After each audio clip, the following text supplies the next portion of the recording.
அது பிரிண்ட் மீடியாவா இருக்கட்டும், டெலிவிஷனாக இருக்கட்டும், இந்த மீடியாவாக இருக்கட்டும், அவங்க டெமோக்ரஸின்னு ஒரு மிகப்பெரிய தூண். அதுவும் இந்த எலெக்ஷன்ல அவங்களுக்கு ஒரு மிகப்பெரிய பொறுப்பு இருக்கு. அதை முழுமையாக உணர்ந்திருக்கிறார்கள் அவர்கள் என்றுதான் நான் சொல்லுவேன். ஏன்னா நான் பேசும்போது அவங்க அவ்வளோ ஆழமா அதை உள்வாங்கிக்கிட்டாங்க. அவங்களையும் சேர்த்துதான் சொன்னேன். ராணுவத்தை பத்தி பேசினேன். எப்படி நம்மளுடைய எல்லைக்கு அவங்க தான் பாதுகாப்போம் அவங்களை பத்தி சொன்னேன்.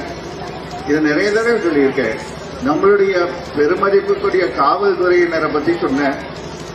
உள்ள நம்ம நாட்டுக்கு நம்ம எல்லாருக்கும் பாதுகாப்பு அளிக்கும் அவர்களுடைய அந்த உயர்ந்த குணத்தையும் அந்த பதவியையும் சொன்னேன்.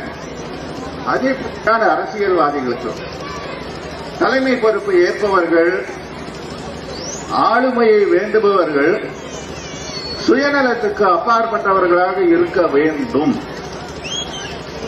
பொதுநலம் மட்டுமே அவங்களுக்கு குறுப்பாக இருக்கணும். இப்ப நான் பேசுறது பெருசு இல்லை. உங்களை பார்க்கும்போது அவங்களுக்கு அந்த உள்ள அந்த மனசுன்றது ஒண்ணு இருந்தால் அது உறுத்தணும். ஒவ்வொரு முறையும் நம்ம மக்களை ஏமாத்துறோமே, நம்மளை நம்பி வாக்களிச்சிருக்காங்களே, நம்மளை டெல்லியில அங்க அமர்த்தி இருக்கிறார்களே, நம்ம நாட்டுக்கு நம்ம தேசத்துக்கு நம்ம என்ன செய்யணும், சுதந்திரம் கிடைக்கிறதுக்கு எத்தனை மூதாதையர்கள் அவங்களுடைய உயிரை தியாகம் பண்ணி நமக்கு கொடுத்திருக்காங்க பொக்கிஷமா. அதை எப்படி பாதுகாக்கணும், அதில் நம்ம உயிர் நீத்த மக்கள் எத்தனை, அந்த உயிரெல்லாம் உங்களுக்கு ஞாபகம் இல்லையா? இப்பவும் நம்ம மக்களை உங்களெல்லாம் பார்க்கும்போது சத்தியமா நான் சொல்றேன், எப்படிதான் மனசு வருதோ. எனக்கே 43 வருஷம் ஆச்சு சினிமாக்கு அரசியலுக்கு 15 வருஷம் ஆகுது. அப்பா காலத்திலிருந்து எடுத்தீங்கன்னா 75 வருஷத்துக்கு மேல போகுது. கிட்டத்தட்ட 75 இருந்து 80 வருஷம் எங்களை வாழ வைக்கும் மக்கள் நீங்க. இதை நான் என்னைக்கு அரசியலுக்கு கால் எடுத்து வச்சனோ அன்னையிலிருந்து சொல்றேன். எங்களை வாழ வைத்த தெய்வங்களுக்கு என்ன நாங்க கைமாறு செய்ய போகிறோம், அது இதுதான். எனக்கு பதவி ஆசை கிடையாது. ஆனா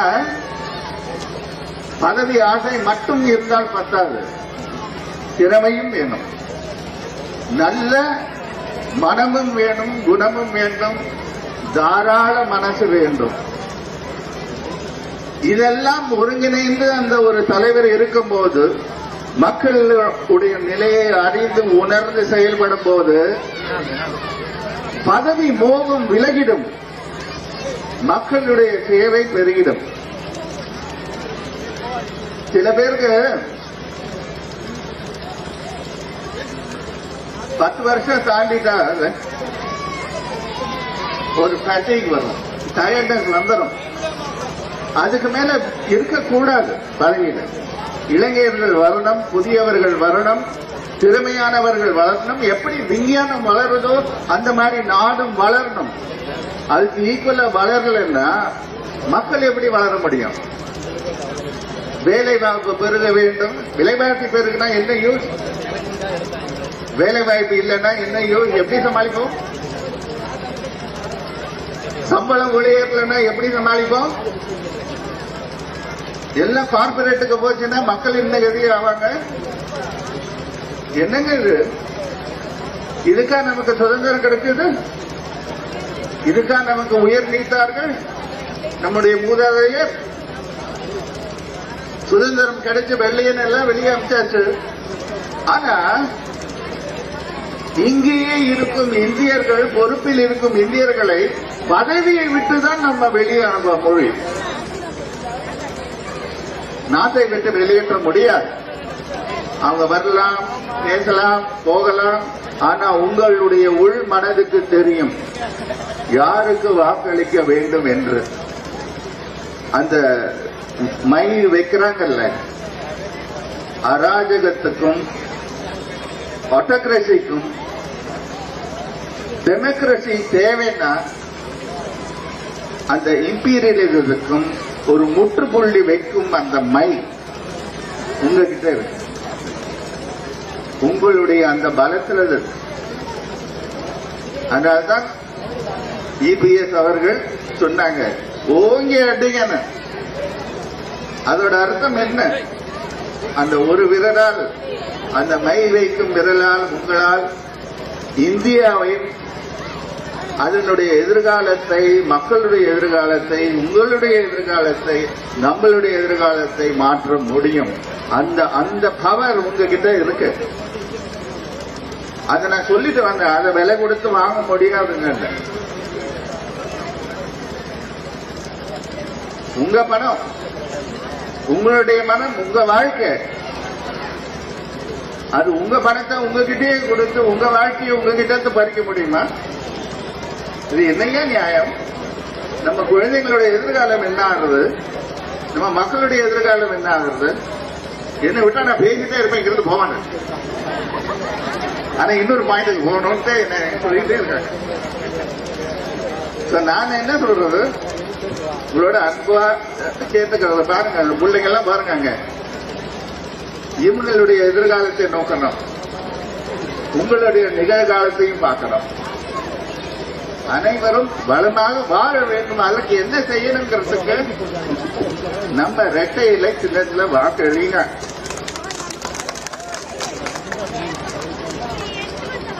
நிறைய பேர் புதுசா வந்து நாங்க வரோம்ட்டு உள்ள வர பாக்குறாங்க. விடாதீங்க, வேண்டாம். நம்முடைய நாடு திராவிட நாடு புரியட்டும். இந்தியர்கள் தான், நான் பிரிச்சு பேசல. ஆனா நீங்க பிரிக்க நினைக்கும் போது நாங்க ஒண்ணு சேர்ந்துருவோம், அப்புறம் நீங்க தாங்க மாட்டீங்க. வேண்டாம். ஒரு தடவை ஏமாந்தோம் வெள்ளைங்கிட்ட, இனிமேல் ஏமாற மாட்டோம். ஏன்னா இது இந்தியர்களுக்குள்ள மக்களுக்கு யார் சேவை செய்வது என்பது அந்த போட்டி தான் நடக்குது. ஆனா ஏற்கனவே பதவியில இருந்தவங்க என்ன செஞ்சாங்கன்னு பார்த்தாச்சு இல்ல. அது எந்த நம்பிக்கையில நம்ம திரும்பி வாக்களிப்போம்? அதனால்தான் உங்களுக்கு யாருக்கு வாக்களிக்கணும்னு தெரியும்னு சொன்னேன். உண்மைதானே? சரியா? கரெக்டா? நீங்க ஜெயிக்கணுங்க. அதுக்கு சகோதரர் சரவணன் அவர்களை ஜெயிக்க வைங்க. நீங்க நல்லா இருப்பீங்க, நம்ம குழந்தைங்க நல்லா இருக்கும். இதே மாதிரி ஒவ்வொரு இடமும் ஜெயிச்சுட்டே வந்தா நம்ம நாடு நல்லா இருக்கு. போதும், அடிமை வாழ்க்கை போதும். நம்ம அடிமைகள் ஆண்டான் அடிமை மேலோர் கீழோர் என்பது மாறாதோன்னு பாடின நாடு இது. அந்த காலையில தாண்டி போயிடுச்சு. மனிதன் மாறிவிட்டான், மரத்தில் ஏறிவிட்டான். மரத்திலிருந்து இறக்கிடுவான். பூமிக்கு வா, இங்க வா, நிலத்துக்கு வா, மக்களை வா, மக்களுக்கு வேலை செய். இல்லைன்னா அவங்க வாக்குக்கு மட்டும் வராது. நீ இந்தியன் தான், வராதுன்னு சொல்ல மாட்டேன். உனக்கு வாக்கு கிடைக்காது. நீதான் அசிங்கப்பட்டு தூக்கி போயிடு. நான் யார சொல்றேன், ஏன் சொல்றேன், எதுக்கு சொல்றேன் எல்லாம் உங்களுக்கு தெரியும். அதனால சுருக்கமா முடிச்சுக்கிறேன். இல்லைன்னா பேசிட்டே இருப்பேன். ஒரு கீழே இருந்து என் காலை பிடிச்சு இழுக்கிறாங்க, அடுத்த பாயிண்ட்டுக்கு போனாங்க. சரி, நன்றி. இவ்வளவு நேரம் எல்லாம் பொறுமையா கேட்டதுக்கு நன்றி. நிறைய சொல்லணும்னு ஆசை, வரேங்க. சரியா? இரட்டை இலைக்கு சரவணன் அவர்களுக்கு அதுதான். மைக்கு வச்சிருந்தாலும் உங்களுக்கு கேட்குது, நீங்க சொல்றது மைக் இல்லாததுனால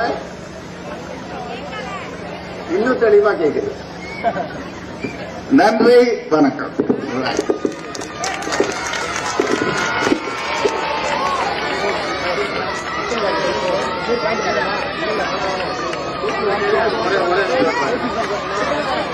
அருமை பெரியவர்களே, நண்பர்களே, கழகத்தின் முன்னணியாளர்களே, அனைத்து இந்திய அண்ணா திராவிட முன்னேற்ற கழகத்தின் வேட்பாளர் நம்முடைய டாக்டர் சரவணன் அவர்கள் உங்கள் மத்தியிலே இரட்டை சின்னத்துக்கு வாக்கு கேட்டு பேச இருக்கிறார்கள், வாக்கு கேட்க இருக்கிறார்கள். அதற்கு முன்பு நம்முடைய நவரச நாயர் என்று புகழப்படுகிற போற்றுதலுக்கும் மிகுந்த அன்பிற்குரிய உறவினர் மிகச் சிறப்பாக சாதாரணமா கொள்கை செய்திகளை கேட்பது மிக கடினம். இந்த காலகட்டத்தில் சித்தாந்த கொள்கையையும் இளைஞர்கள், மாணவர்கள், தாய்மார்கள் பயன்படுகிற வகையிலே மிகச்சிறந்த நல்ல கருத்துக்களை சொல்லி இன்றைக்கு மக்கள் மனதை ஈர்த்திருக்கிறார். அவருக்கு மதுரை புறநகர் கிழக்கு மாவட்ட கழகத்தின் சார்பாக நன்றியினை தெரிவித்து நம்முடைய அருமை சகோதரர் டாக்டர் சரவணன் இப்போது உங்கள் முன்னே வாக்கு கேட்கப் போகிறார். அதுக்கு முன்னாடி வாடிக்கையில் அவங்ககிட்ட கேட்கிற செய்தி இருக்குல்ல, அருமை நவரச நாயகன் இரட்டை இலை சின்னத்துக்கு வாக்களிக்கன்னு சொன்னாரு. நாங்களா சொல்லிட்டு இருந்தா இப்ப நீங்க சொல்லணும்ல, சொல்லுமா வேணாமா? ஏன் உங்களுக்கெல்லாம் கடந்த அதிமுக ஆட்சியில, அம்மா ஆட்சியில தாலிக்கு தங்க 1 பவுன் கிடைச்சிச்சு. இப்ப கிடைக்குதா? கிடைக்கல. ஸ்கூட்டர் கிடைச்சிச்சு, கிடைக்கல. கிடைக்குதா கிடைக்கலையா? ஆகவே நீங்கள் எல்லாம் மீண்டும் இரட்டை இலை சின்னம் வாக்களிக்க வேண்டும். புரட்சித் தலைவர் எம்ஜிஆர் சின்னம், புரட்சித் தலைவர் எம்ஜிஆர் சின்னம், எம்ஜிஆர் சின்னம், அம்மாவின் சின்னம், அருமையின் எடப்பாடியாரின் சின்னம், அருமை மதிப்பெண் திரைப்பட கார்த்திக் அவருடைய சின்னம். நன்றி. சரவணன் சின்னம் சரவணன் அவர்கள் உங்கள் எளியவர், இனியவர், ஏற்கனவே அறிமுகப்படுத்தி விட்டார். நம்முடைய பகுதி மக்களுக்கு இலவசமாக மருத்துவம் செய்யக்கூடியவர்.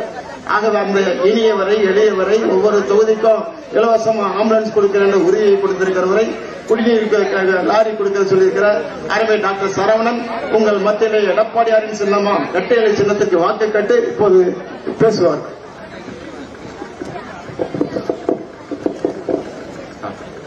அன்பார்ந்த தாய்மார்களே, பெரியவர்களே, கழக நிர்வாகிகளே, கூட்டணி கட்சி நிர்வாகிகளே, நம்மளுடைய ஆற்றல் மிகுந்த மாவட்ட கழக செயலாளர், திருப்பரங்குன்றம் சட்டமன்ற உறுப்பினர், கழக அமைப்பு செயலாளர் அண்ணன் வி. ராஜன் செல்லப்பா அவர்களுடைய தலைமையில் நம்மளுடைய நவரச நாயகர் இப்ப சிறப்பான முறையில் இரட்டை இலை சின்னத்திற்கு எனக்கு வாக்கு சேகரித்து கொடுத்தார். அவங்கெல்லாம் நாங்கெல்லாம் உங்ககிட்ட இன்னைக்கு என்ன கேட்கிறோம் அப்படின்னா, வரக்கூடிய இந்த நாடாளுமன்ற தேர்தல் 19 தேதி வரப்போகுது. இன்னும் எண்ணி 10 நாள் தான் இருக்கு. இந்த தேர்தலில் நீங்க எல்லாம் வாக்களிக்க வேண்டியது ரொம்ப கட்டாயமான ஒரு கட்டம். 100% வாக்குப்பதிவு இருக்கணும். நமக்கு அந்த விழிப்புணர்வு வரணும். அந்த 100% யாருக்கு நீங்க வாக்களிக்கிறதுன்றத ஏற்கனவே முடிவு பண்ணி சொல்லிட்டீங்க. இரட்டை இலைக்குன்னு சொல்லிட்டீங்க. புரட்சி தலைவருடைய சின்னம் இரட்டை இலை.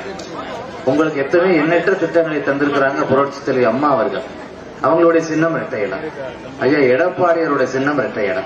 நம்மளுடைய மாவட்ட கழக செயலர், சட்டமன்ற உறுப்பினர், அவருடைய சின்னம் வெற்றி சின்னம் இரட்டை இலை. நம்மளுடைய நவரச நாயகர் அண்ணன் கார்த்திக் அவர் ஆதரவு தந்திருக்கக்கூடிய சின்னம் இரட்டை இலை. அவர் இந்த நாடும் வீடும் சிறப்பாக இருக்கணும் அப்படின்னா நீங்க இந்த நேரம் வாக்களிக்க வேண்டியது இரட்டை இலை சின்னத்துக்கு. இந்த மிக தெளிவாக நம்ம கிட்ட வாக்கு கேட்டிருக்கிறார். நம்ம மதுரைக்காரவங்க ரொம்ப நல்லவங்க. அன்னை முத அலைகள் ஓதுதலை படத்தில் அறிமுகமானாரு.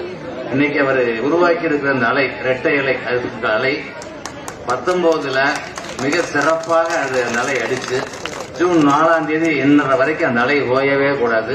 வெற்றி பெறணும். 40 தொகுதிகளும் நம்ம வெற்றி பெற வேண்டும். அதில் மதுரை 2 லட்சம் வாக்குகள் வித்தியாசத்தில் வெற்றி பெற வேண்டும் என்று உங்களை பாதம் தொட்டு கேட்டுக்கொள்கிறோம். நன்றி, வணக்கம்.